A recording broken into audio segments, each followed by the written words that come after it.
ఈ కథలోని పాత్రలు, సన్నివేశాలు, సంఘటనలు అన్నీ కేవలం కల్పితం మాత్రమే. ఇవి ఏ నిజమైన వ్యక్తులు, సంఘటనలు లేదా సంస్థలను ఉద్దేశించి తయారు చేయబడలేదు. రామయ్యపట్నం అనే గ్రామంలో రాము అనే కుర్రవాడుండేవాడు. పేదరికం, అవమానాలు, కష్టాలు ఇవన్నీ అతని జీవితంలో భాగమైపోయాయి. కాని అతనికొక కల మాత్రం ఉండేది. ఒకరోజు జీవితంలో ఎదగాలి. చదువులో అతను గొప్పవాడు కాదు, తరచూ ఫెయిల్ అయ్యేవాడు. ప్రతి ఫెయిల్యూర్ అతనిని బాధించేది.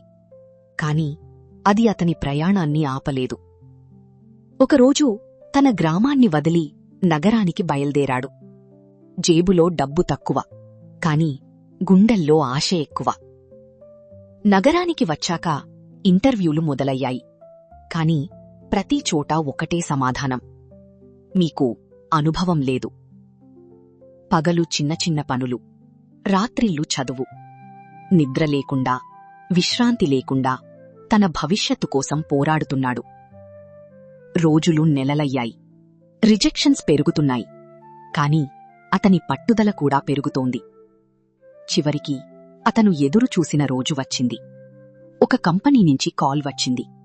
Congratulations, you're selected. ఆ క్షణం అతని జీవితాన్ని మార్చేసింది. ఏళ్ల తరబడి చేసిన కష్టం ఫలించింది. ఉద్యోగం, జీతం, గౌరవం, సమాజంలో గుర్తింపు అన్నీ ఒక్కొక్కటిగా. ఒకప్పుడు అతన్ని తక్కువగా చూసిన వాళ్లే ఇప్పుడతన్ని మెచ్చుకుంటున్నారు. అప్పుడే ఆమె అతని జీవితంలోకొచ్చింది. నవ్వుతూ మాట్లాడేది, అర్థం చేసుకునేది, ప్రోత్సహించేది. కొద్ది రోజులకే వారి మధ్య ప్రేమ పెరిగింది. అతనికనిపించింది, ఇక నా జీవితం పూర్తయింది. త్వరలోనే వారు పెళ్లి చేసుకున్నారు. అతను ప్రపంచంలోనే అదృష్టవంతుడినని భావించాడు.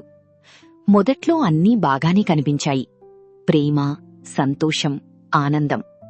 కాని కొన్ని నెలల తర్వాత ఆమె ప్రవర్తన మారడం మొదలైంది.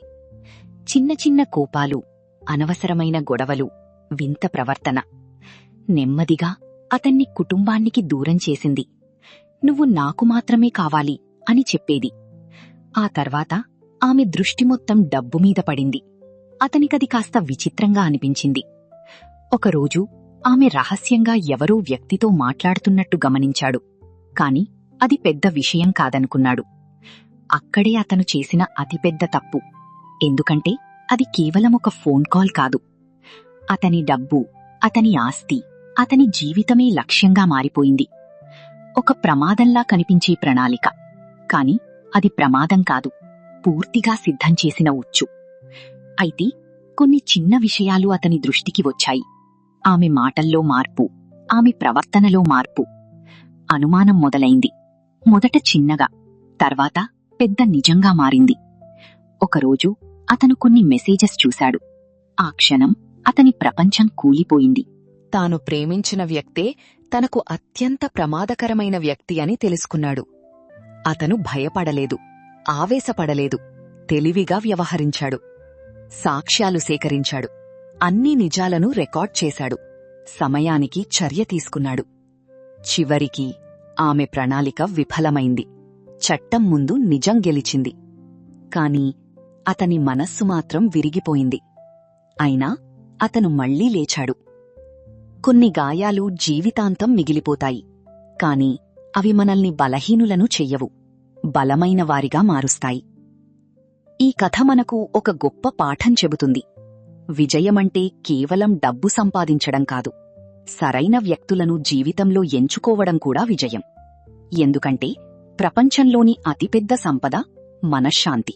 అత్యంత విలువైన ఆస్తి మన జీవితం. ఈ కథ మీకు నచ్చినట్లయితే లైక్ చేయండి, షేర్ చేయండి. ఇలాంటి మరిన్ని ఇంట్రెస్టింగ్ కథలు మిస్ అవ్వకుండా ఉండాలంటే మా టుట్టు టీవీ ఛానల్ని సబ్స్క్రైబ్ చేయండి.